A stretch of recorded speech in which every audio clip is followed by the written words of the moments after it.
Mataas na leader ng Communist Terrorist Group na may patong-patong na kaso. Arestado sa operasyon ng PNP Cordillera.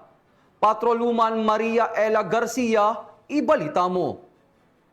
Matagumpay na aresto ng Police Regional Office Cordillera, katuwang iba't ibang unit ng kapulisan at militar ang isang mataas na ranggong personalidad ng Communist Terrorist Group na may patong na 2.2 milyon sa kanyang ulo sa isinagawang operasyon sa Baguio City. Nito lamang ika-30 ng Oktubre taong kasalukuyan.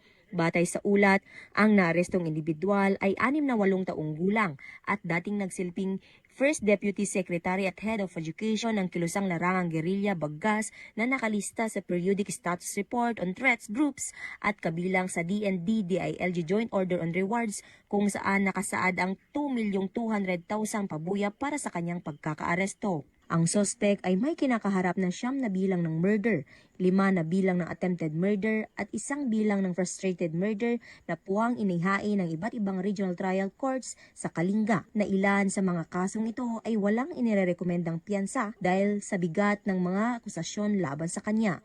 Matapos basahan ng kanyang mga karapatan sa salitang kanyang naiintindihan, dinala ang akusado sa tanggapan ng pulisya para sa tamang dokumentasyon at wastong disposisyon bago i-turn over sa kinaukulang hukuman. Ang matagumpay na operasyon ay patunay ng walang humpay na dedikasyon ng PROCAR at mga katuwang nitong ahensya ng pamahalaan at militar sa pagpuksa sa terorismo at pagtiyak ng kapayapaan at kaayusan sa buong rehiyon ng Cordillera. Mula dito sa Rehiyon Cordillera, ako po ang inyong PNN correspondent, Patrolwoman Maria Ela Garcia, alagad ng batas, tagataguyod ng Balitang Pulis.